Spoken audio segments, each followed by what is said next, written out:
Bonjour à tous, veuillez vous inscrire pour recevoir nos nouvelles quotidiennes.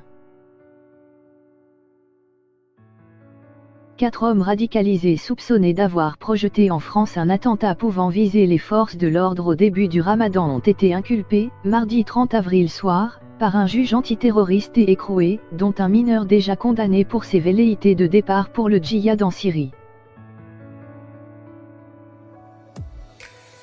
Interpellés vendredi 25 avril dans la soirée à Paris et en Seine-Saint-Denis, banlieue parisienne, les suspects ont été déférés mardi après-midi au tribunal de Paris où un juge d'instruction les a inculpés pour association de malfaiteurs terroristes criminels, selon le parquet de Paris. Depuis 2015, ce sont 58 attentats qui ont été déjoués, a annoncé le Premier ministre Édouard Philippe, s'appuyant sur un décompte propre aux autorités qui cumulent projets, préparations et tentatives d'attaques terroristes.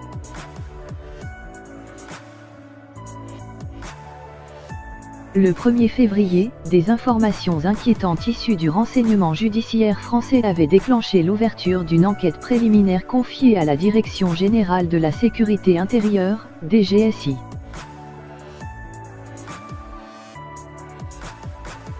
Au cours de cette procédure, qui a autorisé le recours à des moyens de surveillance accrus afin d'identifier la cellule terroriste, les enquêteurs ont acquis la conviction que l'attaque potentielle aurait pu coïncider avec le début du Ramadan, censé commencer lundi ou mardi prochain.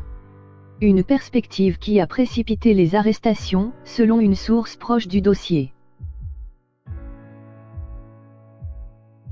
Lors des 4 jours de garde à vue, les 4 hommes n'ont pas contesté leur adhésion aux thèses islamistes radicales, a ajouté cette source. Les 3 adultes, âgés de 26, entre 39 et 38 ans, étaient jusqu'ici connus pour des faits de droit commun, selon une autre source proche de l'enquête.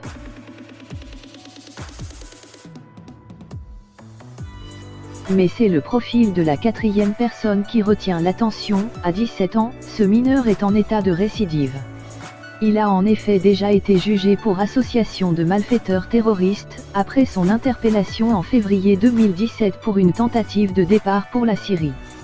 Condamné à 3 ans de prison par le tribunal pour enfants de Paris, dont 2 ans assortis d'un sursis avec mise à l'épreuve, il avait été placé dans une structure éducative après sa sortie de prison, a précisé lundi le parquet de Paris.